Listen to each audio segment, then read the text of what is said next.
I realized like one of the situations I had recently was just a good friend of mine from church. Like we were cool. White guy. He's mixed, but he's white Mexican. Um, we had a conversation where we literally spoke on the phone, and I was telling him about systemic racism. I was telling him about redlining. I talked a range of issues, and he was like, "Wow, that's so amazing, man. I never knew that it was like that." And it really didn't even hit me until just now, us in the conversation. I was giving him information. So now he has knowledge, but what he doesn't have is an emotional connection to that knowledge at all. And that's what's missing is you can give him all the knowledge in the world, but if it doesn't resonate with you, it's just information. It makes sense. And hey, look, and that's a good dynamic. That's a good. Yeah. And Beacon, look, and how that plays out with us when we're talking to our allies.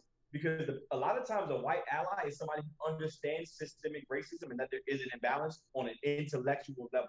Right. But the minute they feel as if you're not patting them on the back for getting it right, there's a disconnect, and they'll quickly say, you know what, I'm not. Well, I was helping out, but now you pissed me off, so I'm not helping out anymore. Right. Yeah. That means that you never gave a fuck in the beginning. You really didn't. Because that means you weren't fighting to change the problem.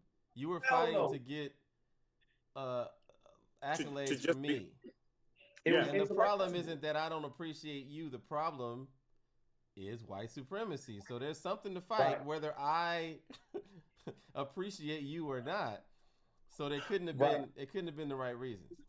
They had an intellectual understanding of white supremacy and the problem, but they didn't have an emotional connection. Not an emotional conviction. However, I think that this new ally that I've experienced, and I've had a couple of conversations with him, it's a difference between the ally that, puts a black box on Instagram and puts Black Lives Matter beside it, and posts, and that's support, and to now to have these angry allies that I've experienced, to where they're so angry and they're so passionate that they will want to stand beside you and fight along with you. No. They're not standing beside you. Like they standing in front of you. Like in front, get some behind of them. you. Yeah, I mean, but that's what I'm saying, and that's what I'm noticing. That seems to be a very different, again, the texture of this new ally. This emboldened and passionate and angry. It is. I said, oh, okay, this is a different. It feels different. Yeah, because and what did that was the information that they have now, but they can't say they're making this up.